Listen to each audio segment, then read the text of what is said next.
So this is a video I've wanted to make for a little while now. Halo's art style is quite iconic in gaming. You show them a Spartan, and even people who don't like Halo can tell you exactly where it's from.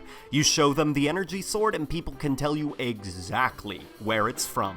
Starting with Halo Reach, Halo's art style began changing up, which I guess was maybe Bungie trying to update the look of Halo, seeing as Halo 3 was still using a rather simplistic art style that was designed with the original Xbox hardware limitations in mind. You notice that weapons in Halo 3 and Halo 2 aren't too overly detailed. Everything has a simple, streamlined look to it, and I personally feel it looked great, but obviously, Bungie didn't, as well as a few other people. So in Halo Reach, Bungie began experimenting with fitting more stuff on screen and on their models. So we saw simple-looking weapons that used to look like this begin looking something more like this. The Xbox 360 had more power than the original Xbox, so it made sense that they would try to fit more stuff on screen and in their models. Now this is where I hold a rather controversial opinion. I didn't really like the way Halo Reach looked. It was a bit too much in some areas. Like, some weapons just looked a bit too complex and overly detailed, with knobs and levers and metal pieces and jaggies sticking out, when a simple design would have sufficed, but, I get it.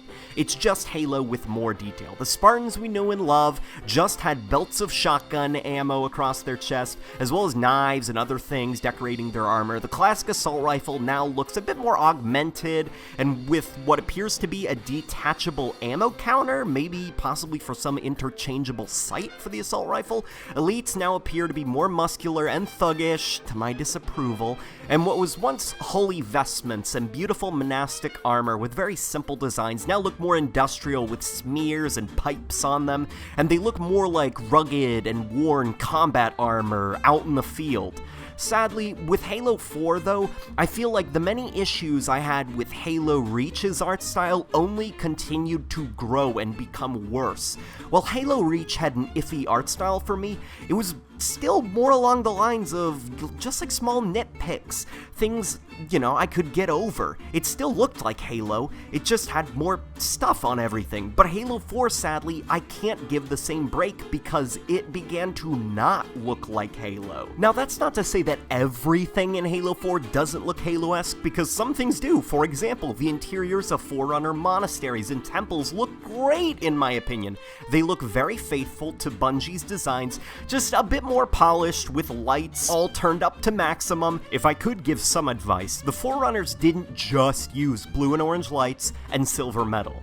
They used bronze, green, dull gray, and so on, as well as different colors for their holograms and lights. The Forerunners didn't just stick to one color scheme. Now look, I don't give a if there was some lore excuse posted on Waypoint a few months ago. Luke Skywalker wasn't suddenly black in Star Wars Episode 6 while he was white in Episode 4. We're talking about maintaining an art style that was established and being consistent with the look of Halo that has been established. Now back to business. The Halo 4 Sentinels look great, if not even a bit better in my opinion. The Forerunners themselves look awesome, they look exactly like something that fits with Halo's art style. The bolt shot is a really cool throwback to Bungie's art for the Forerunner handguns, and overall, I don't really mind the look of the Forerunners in Halo 4, minus some of the didact stuff and maybe, lose a few of the floaty bits, but overall, it's pretty good looking. But the areas where Halo 4 began to lose me were the Prometheans. Now look, here, I'm asking you to forget all the lore reasons behind these art style choices, because at the end of the day, the lore was an afterthought. It was an excuse that they made up for why they were designing things that do not look like they belong in a Halo game. Okay, so forget the lore, shut off that part of your brain, like, oh, but it's actually technically this, they were made by this warrior set. No, forget all of that. Let's talk about the Prometheans. You know what one of my biggest gripes is with the Bayformer movies? The look of the Transformers. Every single inch of their body is covered with hundreds of gears and lights and moving pieces. Hell, a single camera shot of a Transformer just talking is quite distracting because it's just standing there, but your brain is like, what's that, what's that, what's that, what's that? And I honestly believe that this is intentional because babies have short attention spans, so they think, hey, let's make these things giant walking industrial factories so that every single shot has so much going on that there's no way we will lose their attention, because honestly, our movie isn't that interesting anyways. Now, look, I don't think that level of sleazy, uncreative trash is behind why the Prometheans are the way they are, but I do think that the issue applies here. The old Transformers from Generation 1 are so memorable because each one has a massive difference from the last one. Megatron does not look like Starscream, Optimus Prime does not look like Soundwave, and so on. They all look unique and identifiable. Now, this is not a Bungie versus 343 contest because, like I said, Bungie did plenty wrong, in my opinion, with the art style in Halo Reach, but I felt that the Forerunners had an established look and art style with the way that they construct their machines that was established in previous Halo games. This is a Monitor, this is a Sentinel, this is an Enforcer, and so on. Forerunner machines tend to have rather simple designs. They have a single eye, which can be rather creepy looking, and usually hover around with some kind of jet. The point is, the Forerunner enemies we faced were clearly, well, Forerunner-made machines.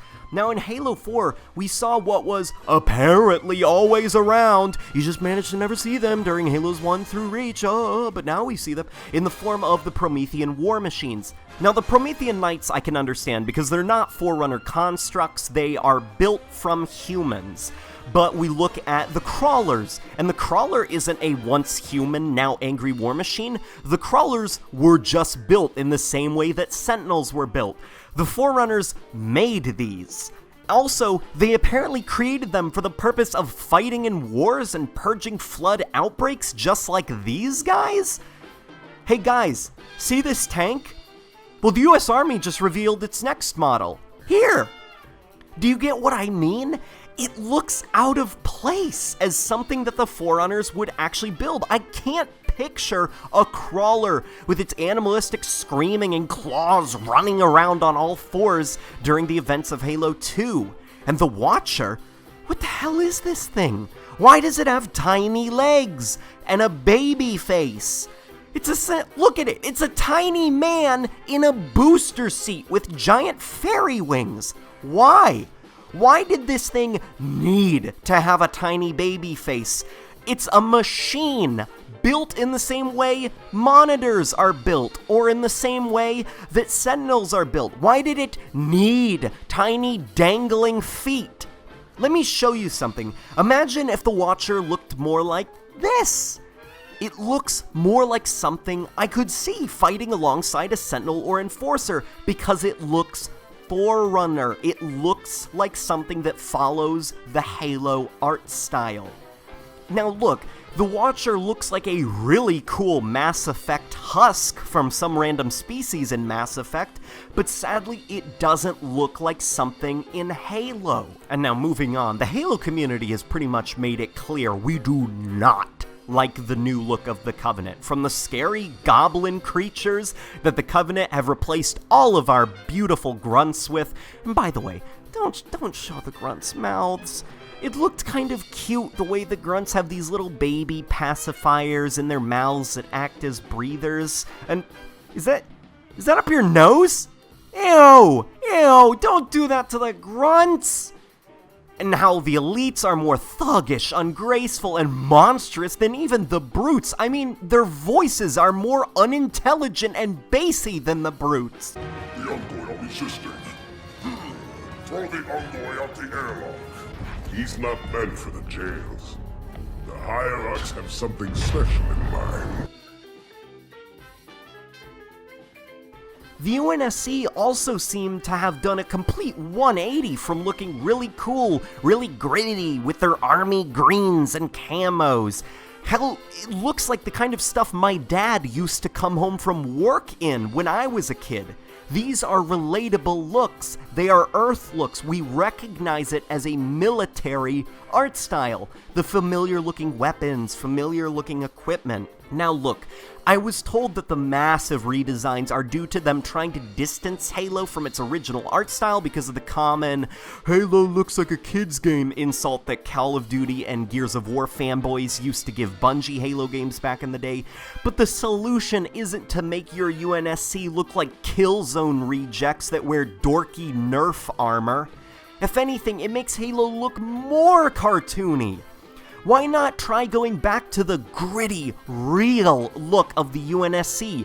Make these Marines that look like this look more like this. Go more crazy with the military theme and making them look gritty and battle-worn.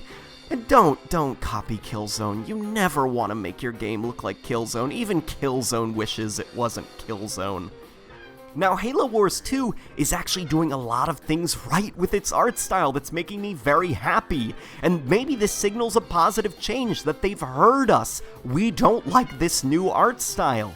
Halo Wars 2 is blending the art styles. It's taking the positives of both art styles, which, by the way, there are positives in even the 343 art styles, and it's combining them. It's taking the more lively Forerunner architecture of Halo 4 and the environments, and then it's combining them with the more realistic, more original look of the UNSC and Covenant from the original Halo games. It's blending them into this one beautiful looking Halo game.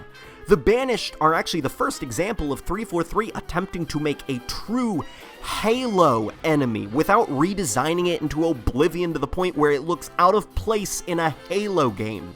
In my opinion, the Banished look fantastic. The Brutes look really cool with their tech, and it all looks awesome. The new vehicles, the new art, everything looks Halo. The Marines look awesome in the cutscenes, although the in-game models are sadly the Nerf foam-wearing Killzone rejects. But overall, Halo Wars 2 is a game that honors and respects Halo's established look while bringing original content to the table that looks like Halo. Well, sadly, Halo 4 and definitely Halo 5 struggled to do this. I'm willing to give them credit where credit is due. Believe it or not, I'm not some mindless 343 hater like some people believe. Want to know something? I think Halo 4 is a damn good game and much better than Halo Reach and Halo 2. Yeah, that's my opinion. I am willing to praise 343. They just need to begin changing a few things like they are with Halo Wars 2. And credit where credit is due, Halo Wars 2 looks like a damn good Halo game. It looks, it sounds, it feels exactly like Halo should, and I'm really excited about its release. And with that being said, guys, remember to like the video, share it around if you enjoyed it, and just, subscribe if you feel like doing it. And guys, comment below. I want to read some of your comments. I want to hear your thoughts and opinions on this video and stuff, and I'll see you guys on the next video.